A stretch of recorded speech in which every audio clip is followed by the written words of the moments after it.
News Kannada ವಾಹಿನಿಗೆ ಸ್ವಾಗತ. ಇಂದಿನಿಂದ ರಾಜಧಾನಿ ಬೆಂಗಳೂರಿನಲ್ಲಿ ಅಧಿವೇಶನವು ಪ್ರಾರಂಭವಾಗಿದ್ದು, ಬೆಳಗಾವಿ ಜಿಲ್ಲೆಯ ಕಿತ್ತೂರು ಮತ್ತು ಖಾನಾಪುರ ಕ್ಷೇತ್ರಗಳ ಶಾಸಕರು ಆದ ಬಾಬಾ ಸಾಹೇಬ್ ಪಾಟೀಲ್ ಹಾಗೂ ವಿಠ್ಠಲ್ ಹಳಗೇಕರ್ ಅವರೊಂದಿಗೆ ನಮ್ಮ ನ್ಯೂಸ್ ಸಮೂಹದ ರಾಜ್ಯ ಉಪಸಂಪಾದಕ ಬಸವರಾಜ್ ಅವರು ಕ್ಷೇತ್ರಗಳ ಸಮಸ್ಯೆಗಳ ಬಗ್ಗೆ ಸರ್ಕಾರದ ಗಮನ ಸೆಳೆಯಲು ಮಾಡಿಕೊಂಡಿರುವ ಪ್ಲಾನ್ಗಳ ಬಗ್ಗೆ ಮುಕ್ತವಾಗಿ ಸಂವಾದ ಮಾಡಲಿದ್ದಾರೆ.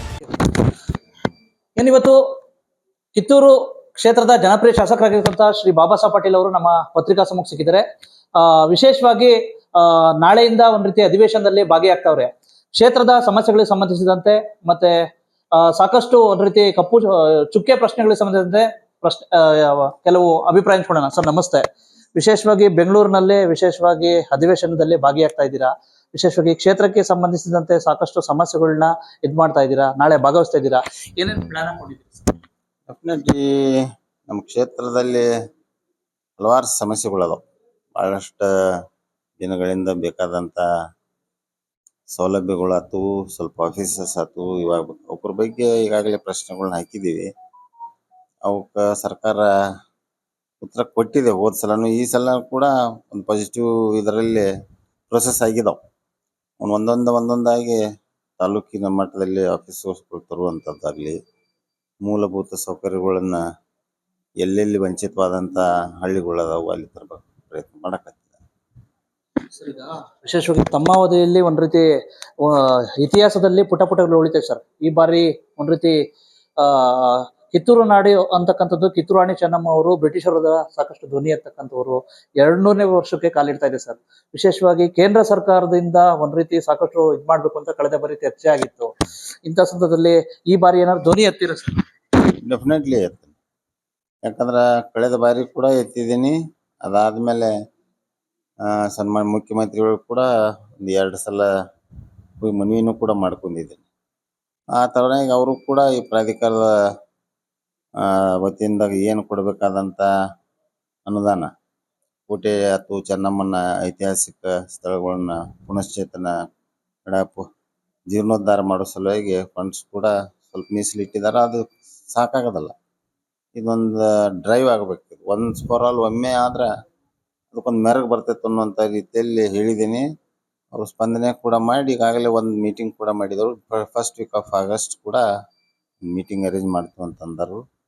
ಅದ್ರ ಜೊತೆಗೆ ಮೊನ್ನೆ KDPಯಲ್ಲಿ ಕೂಡ ಸ್ವಲ್ಪ ಚರ್ಚೆ ಮಾಡಿದೆವು.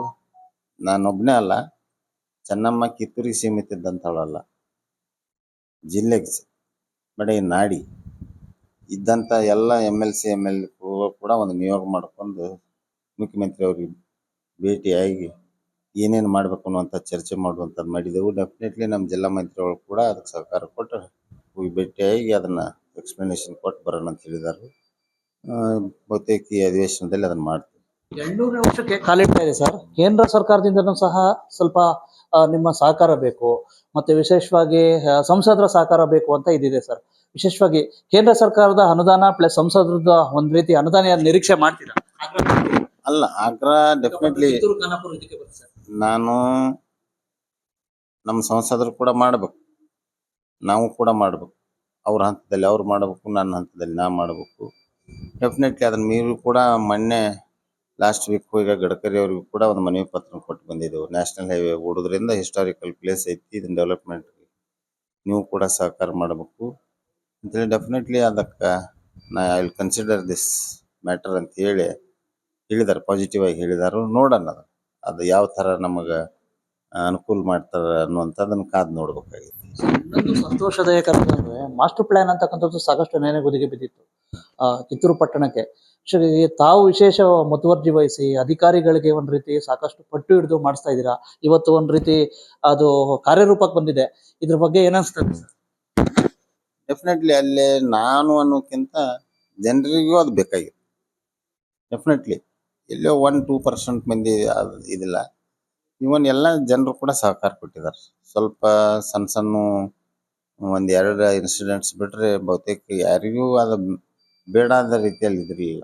ಯಾಕಂದ್ರೆ ಸಿಟಿ ಬೆಳೆಯತೈತಿ, ಕಮರ್ಷಿಯಲ್ ಏರಿಯಾ ಐತಿ, ಅವ್ರಿಗೂ ಐತಿ ಒಳಗೆ ಬೆಳಿಬೇಕಪ್ಪ ಮಾಡತ್ತಾನು ಇವ್ರು ಮಾಡ್ಬೇಕಂತ. ಬಹುತೇಕ ನಾನು ಕೂಡ ಎಲ್ಲರನ್ನೂ ಭೇಟಿ ಆದ, ನಮ್ಮ ಪಕ್ಷ ಎಲ್ಲ ವಿರೋಧ ಪಕ್ಷದವ್ರು ಕೂಡ ಹೋಗಿ ರಿಕ್ವೆಸ್ಟ್ ಮಾಡಿದಾಗ ಪಾಪ ಹಾನರರಿ ಮಾಡಿದ್ದಾರೆ. ಅದ್ರಾಗ 2 ಮಾತಿಲ್ಲ. ಇದೇನು ಆ ಕ್ರೆಡಿಟ್ ತಗೋಬೇಕನ್ನುವಂಥ ಇದಕ್ಕೆ ಮಾಡಿದ್ದಲ್ಲ, ಅದು ಬಟ್ ಫ್ಯೂಚರ್ ಕಿತ್ತೂರು ಬೆಳವಣಿಗೆ ಆಗ್ಬೇಕಾದ್ರೆ ಅದಕ್ಕೊಂದು ಐತಿಹಾಸಿಕ ಮೆರುಗು ಕೊಡಬೇಕು. ಅದ್ರ ಹಿಂಬಲೆ ಅಂತನಕೇನ ಅದನ್ನ ಒಡೆದು ಗ್ರ್ಯಾಂಟ್ ತರುವಂತ ಕೆಲಸ ಮಾಡಿಲ್ಲ. ಗ್ರ್ಯಾಂಟ್ ರಿಸರ್ವ್ ಐತಿ. ನೆಕ್ಸ್ಟ್ ಡೇ ಅದಕ್ಕೆ ಕೆಲಸ ಚಾಲೂ ಆಗುವಂತ ರೀತಿಯಲ್ಲಿ ನೋಡ್ಕೊಂಡು ಮಾಡಿದೆವು. ಇನ್ನೂ ಕೂಡ ಇದು ಮುಗಿದ ತಕ್ಷಣ ಮತ್ತು ನನಗೆ ಭರವಸೆ ಕೊಟ್ಟಿದ್ದಾರೆ PWD ಮಂತ್ರಿಗಳು. ಇನ್ನೂ ಕೂಡ ಅದ ದಕ್ಷಿಣ ಉತ್ತರ ನೆಕ್ಸ್ಟ್ ಫೇಸ್ ಕೂಡ ಅದಕ್ಕೂ ಗ್ರ್ಯಾಂಟ್ ಕೊಡ್ತೀನಿ ಅಂದಿದ್ದಾರೆ. ಇದು ಮುಗಿದ ತಕ್ಷಣ ಅದನ್ನು ತಗೋತೀವಿ. ಮಲಪ್ರಭಾ ಸಕ್ಕರೆ ಕಾರ್ಖಾನೆಗೆ ಸಂಬಂಧಿಸಿದಂತೆ ಕೆಲವು ರೈತ ಸಿಕ್ಕಾಪಟ್ಟೆ ಸಾಕಷ್ಟು ರಾಜ್ಯಾದ್ಯಂತ ಒಂದ್ ರೀತಿ ಇದಾಗಿದೆ. ವಿಶೇಷವಾಗಿ ನಿಮ್ಮ ಕ್ಷೇತ್ರದಲ್ಲೂ ಸಹ ಆರೋಗ್ಯ ಇಲಾಖೆ ಅಧಿಕಾರಿಗಳಿಗೆ ಏನ್ ಹೇಳಿಕೆ, ಏನ್ ಮಾರ್ಗದರ್ಶನ? ಡೆಫಿನೆಟ್ಲಿ ಅದ್ರ ಬಗ್ಗೆ ಲಾಸ್ಟ್ ವೀಕ್ ಕೂಡ ಒಂದು ಮೀಟಿಂಗ್ ಮಾಡಿದ್ವಿ. ಎಲ್ಲೆಲ್ಲಿ ಕಲುಷಿತ ನೀರು ಅಥವಾ ಹೈಜಿನಿಕ್ ವಾಟರ್ ಕೊಡ್ಬೇಕು ಎಲ್ಲರಿಗೂ ಅನ್ನೋಂಥ ದೃಷ್ಟಿಯಿಂದ ನಿನ್ನೆ ಕೂಡ ಒಂದು ಸಣ್ಣ ಇನ್ಸ್ಟೆನ್ಸ್ ಆಗಿ ಒಂದು ಸ್ವಲ್ಪ ಜನ ಇದಾಗಿದ್ದಾರೆ. ಬಟ್ ಏನು ಅಂಥದ್ದೇನು ಇದ್ದಿಲ್ಲ. ಇವತ್ತು ನಾನು ರಿಪೋರ್ಟ್ ಮಾಡಿದ್ದೀನಿ. DHO ಕೂಡ ಹೋಗಿ ಪರಿಶೀಲನೆ ಮಾಡಿ ಸ್ವಲ್ಪ ನೀರು ಕಲುಷಿತ ಆಗಿದ್ದರಿಂದ ಆಗೈತಿ. ಅವರು PDOಗಳನ್ನ ಮತ್ತು ಅಧಿಕಾರಿಗಳು ಕರೆದು ಅದನ್ನು ಮತ್ತೆ ಯಥಾಸ್ಥಿತಿ ಅದನ್ನು ಪ್ಯೂರ್ ನೀರು ಹೋಗುವಂಗೆ ಮಾಡಿದ್ರು. ಎಲ್ಲೋ ಸ್ವಲ್ಪ ಬ್ರೇಕೇಜ್ ಆತ್ಬಿಟ್ಟೆ ಕಂಟ್ಯಾಮಿನೇಷನ್ ಆಗಿತ್ತು. ಮತ್ತು ಅದ್ರ ಬಗ್ಗೆ ಅಲರ್ಟ್ ಐತಿ. ಎಲ್ಲರಿಗೂ ಕೂಡ ಹೇಳಿದ್ದೇವೆ, ಮಾತಾಡೋಣ ಅದನ್ನು. ನಿಮ್ಮ ಕ್ಷೇತ್ರದಲ್ಲೂ ಸಹ 2 ಸ್ಥಳೀಯ ಸಂಸ್ಥೆಗಳಿದೆ ಸರ್, ಒಂದು ಕಿತ್ತೂರು ಪಟ್ಟಣ ಪಂಚಾಯತಿ ಮತ್ತೆ MK ಹುಳಿ ಪಟ್ಟಣ ಪಂಚಾಯತಿ. ವಿಶೇಷವಾಗಿ ಚುನಾವಣೆ ಆಗಿ 2.5 ವರ್ಷ ಆಗ್ತಾ ಬಂತು, ಅಧ್ಯಕ್ಷ ಉಪಾಧ್ಯಕ್ಷ ಆಗಿಲ್ಲ. ವಿಶೇಷವಾಗಿ ತಾವೇನಾದ್ರು ಚರ್ಚೆ ಮಾಡ್ತೀರಿ ಅಲ್ಲ, ಚರ್ಚೆ ಮೊದಲೇ ಆಗಿದೆ. ಅದು it's in the court matters ಆಗಿ ಚರ್ಚೆ ಮಾಡಿದ್ರು ಏನು ಇದೆಲ್ಲ. Court will give the decision ಬಂದ ತಕ್ಷಣ ಅದನ್ನು ಸರ್ಕಾರ ಅದನ್ನು ಕೊಡ್ತೈತ್ರಿ. ಅದನ್ನು ಏನಾದ್ರು ರಿಸರ್ವೇಷನ್ ಪಾಲಿಸೀಸ್ ಪ್ರಕಾರ ಅಧ್ಯಕ್ಷ ಉಪಾಧ್ಯಕ್ಷ ಬರ್ತಾರೆ. ಒಟ್ಟಾರೆ ಕ್ಷೇತ್ರದ ಜನತೆಗೆ ಏನ್ ಹೇಳಿ ಬಯಸ್ತೀರಿ? ಜನತೆಗೆ ನೋಡ್ರಿ, ಒಳ್ಳೆ ಈ ಸಲ ಎಕ್ಸ್ಪೆಕ್ಟೆಡ್ ರೈನ್ಫಾಲ್ ಅಬವ್ ಎವರೇಜ್ ಐತಿ. ಇದು ಒಳ್ಳೆ ಇನ್ನಷ್ಟು ಮಳೆ ಆಗಲಿ. ಕ್ಷೇತ್ರ ಜನತೆಗೆ ಬಯಸೋದು ಏನಂತಂದ್ರೆ, ನಮ್ಮದೆಲ್ಲ ಕೃಷಿ ಅವಲಂಬಿತ ಪ್ರದೇಶ. ಮಳೆ ಒಳ್ಳೇದಾದ್ರೆ ಎಲ್ಲರೂ ರೈತರು ಸುಖವಾಗಿರ್ತಾರೆ. ಯಾವ ರೋಗ ರುಜಿ ಬರದಂಗೆ ಇರಲಿ ಅನ್ನೋಂಥದ್ದನ್ನು ಬೇಡ್ಕೊಳ್ಳೋದು ಇಷ್ಟ ದೇವ್ರಿಗೆ.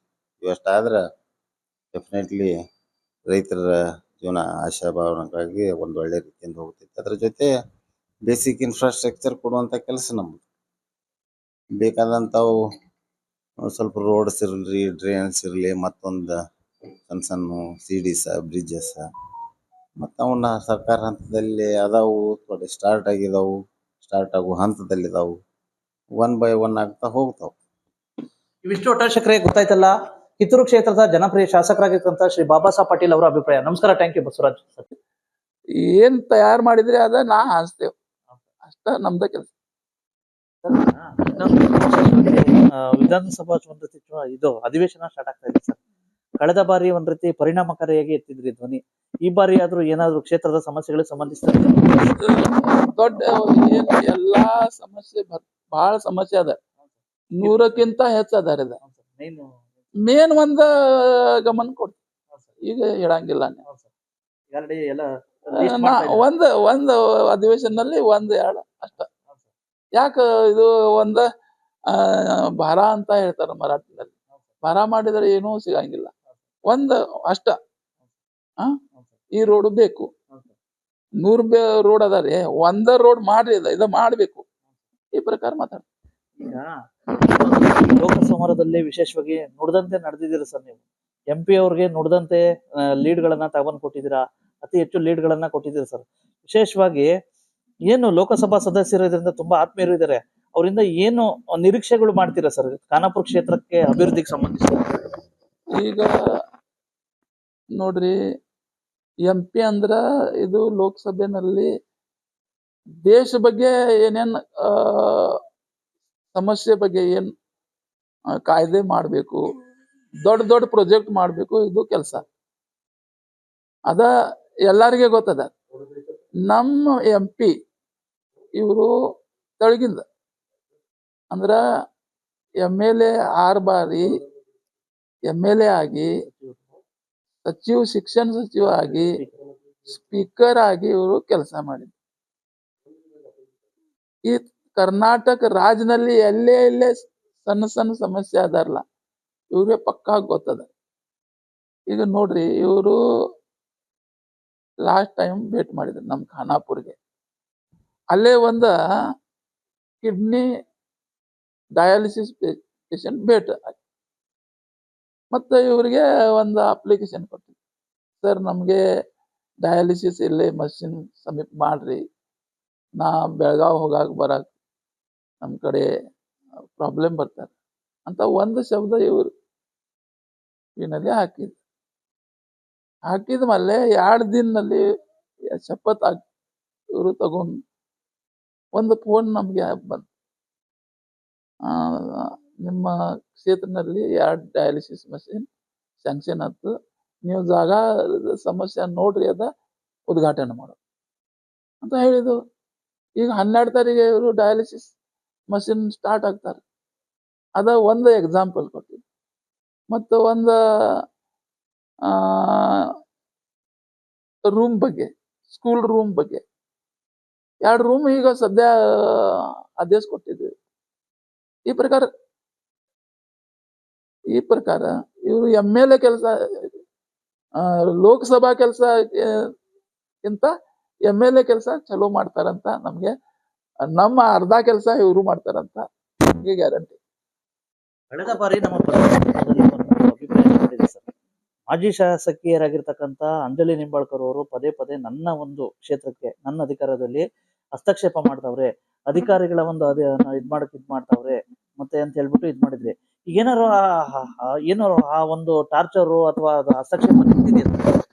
ಈಗ ನೋಡ್ರಿ, ಈಗ ಟಾರ್ಚರ್ ಮಾಡಕ ಇದು ನಾ MLA ಅದಾರ, ಈಗ ಏನ್ ಅಧಿಕಾರ ನಮ್ಗೆ ಅದಾರ ನಮ್ಗೆ ಗೊತ್ತದ. ಯಾಕೆ ನಿಮ್ದ ಹೆಸರು ತಗೊಂಡ ನಮ್ಗೆ ನೀವು ಟಾರ್ಚರ್ ಮಾಡ್ತೀರಿ ಅಂತ ನಾ ಹೇಳಂಗಿಲ್ಲ. ಹಸ್ತಕ್ಷೇಪಗಳು ಪದೇ ಪದೇ ಈಗ ಇವರು ಸರ್ಕಾರ ಇದ್ರ ಇವರು ಎಲ್ಲಾ ಮಂತ್ರಿಗಳು ಶಾನೆ ಇರ್ತಾರೆ. ಇವ್ರ ಕೆಲಸ ಏನ ಎಲ್ಲರಿಗೆ ಸಮಾನ ನೋಡ್ತಾರೆ. ಯಾರು ಇವ್ರಿಗೆ ಸಮೀಪ ಆದ್ರ ಇವ್ರಿಗೆ ತ್ರಾಸ ಮಾಡೋಣ ಅಂತ ಇವ್ರು ದೃಷ್ಟಿದಿಂದ ಆಗಂಗಿಲ್ಲ. ನೀವು ಹೇಳ್ರಿ, ಏನ್ ಹೇಳಿದ್ರ ನೀವು ಹೇಳ್ರಿ, ಅಲ್ಲೇ ಆಗ್ಬೇಕಲ್ಲ, ಅಲ್ಲಿಂದ ಬರ್ಬೇಕಲ್ಲ. ಅದ ನಮ್ದ ಗ್ಯಾರಂಟಿ ಅದ.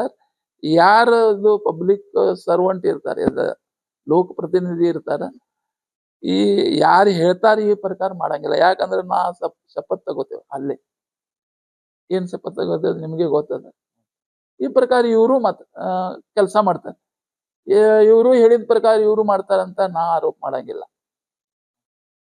ಸರ್, ಈಗ ಇನ್ನೊಂದು ಲೋಕಸಮರದಲ್ಲಿ ನಿಮ್ಮ ಬಿಜೆಪಿ ನಾಯಕರು ಮತ್ತೆ ವಿಶೇಷವಾಗಿ ಮಾಜಿ ಶಾಸಕರಾಗಿರ್ತಕ್ಕಂಥ ಅರವಿಂದ್ ಪಾಟೀಲ್ ಅವರು, ಪ್ರಮೋದ್ ಕೋಚೇರಿ ಮತ್ತೆ JDS ನ ನಾಸಿರ್ ಬಾಬು. ತಾಜಾ ಸುದ್ದಿಗಾಗಿ MTV News 24/7 ಗೆ ಸಬ್ಸ್ಕ್ರೈಬ್ ಮಾಡಿ ಮತ್ತು ಬೆಲ್ ಐಕಾನ್ ಅನ್ನು ಒತ್ತಿ. ತಪ್ಪದೇ ಲಿಂಕ್ ಶೇರ್ ಮಾಡಿ.